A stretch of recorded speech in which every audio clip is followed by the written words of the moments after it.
Today we are talking about the DT270. I actually reviewed this quite a while ago in Chinese platform, and the DT270 have been getting quite an incredible amount of hype in China. The main reason is pretty simple. It sounds nothing like the Beyerdynamic used to sound, unlike things like the DT880 and DT1990. The DT270 take a completely different approach in tuning, in my opinion. Instead of being bright, analytical and somewhat clinical, it sounds surprisingly passionate, engaging and pop-oriented. So today, let's talk about it. The packaging is very similar to the new HD600, basically just a box to hold the headphone. As for accessories, you get a USB-C dongle and the stock cable, and that's pretty much it. The stock cable is a coiled cable roughly 1.3 meter long in its relaxed state, reaching to 3 meter if you stretch it all the way out. As for the comfort, there are honestly two issues worth mentioning. The first is that the headphone itself is fairly compact. Because of that, the headband doesn't expand particularly far.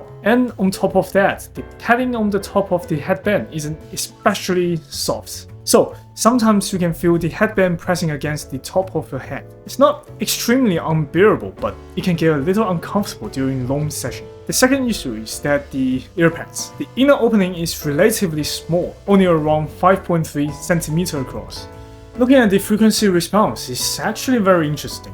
The entire tuning stays almost completely within the 528 diffuse field preference bounds, and this time, the sibilance region doesn't shoot off the rails and turn into the barrier mountain. Instead, there's a noticeable dip around 4 to 5000 Hz. And after that, the treble rolls off in a very smooth and controlled manner, all the way until the 16000 Hz, where the driver starts hitting its bandwidth limits, and the response drops off more rapidly from there on out. As for the impedance curve, the F0 sits at 51.4 Hz, which is also the point of highest impedance, measuring 55.1 ohm. The lowest impedance occurs at 3.7,000 Hz, coming in at 45.2 ohm. Overall, this is a very well-behaved impedance curve. The difference between the minimum and maximum impedance is relatively small, which means the headphone's frequency response remains largely consistent across different devices.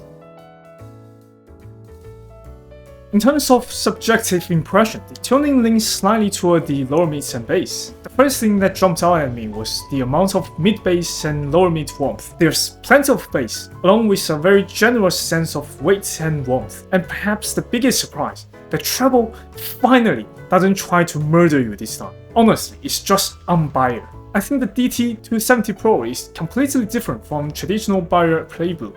The treble isn't sharp, in fact, it's actually fairly smooth and forgiving. Vowling overtones and vocal sibilance have both been noticeably softened. That doesn't mean sibilance is completely gone. You can still hear the consonants like tss, but they are presented in a much gentler way. At the same time, cymbal hits still remain a touch of that classic biometallic sheen. So while the treble has been smoothed out considerably, it hasn't completely lost sense of sparkle and definition that people usually associate with the Beyerdynamic, but it's a surprisingly tasteful balance, honestly. The mid-range on the DT270 Pro is generally quite linear, and I wouldn't say it's natural, but definitely tasteful. And interestingly, unlike most Beyers I've heard in the past, the mids sound recessed. Instead, vocals sound noticeably more forward and present. In fact, the DT270 Pro feels almost a little bit vocal-centric this time around. Vocal and guitars carry a subtle touch of warmth and coloration, which makes them sound more engaging and musical. It's a bit like a salad. If you don't put anything on it, it's fine, but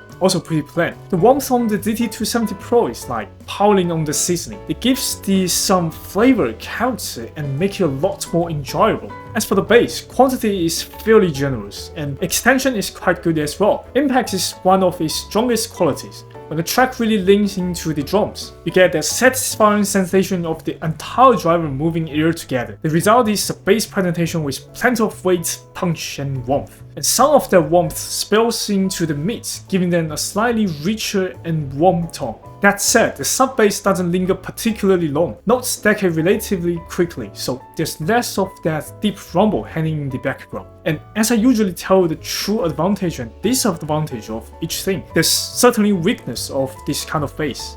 With pop music, it works wonderfully. Drums sound full, punchy, and incredibly satisfying. The actual warmth and weight also make this presentation feel more engaging.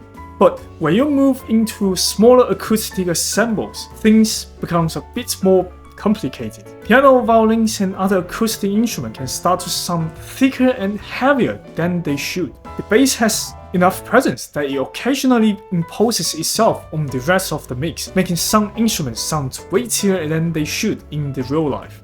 And that's pretty much the thing.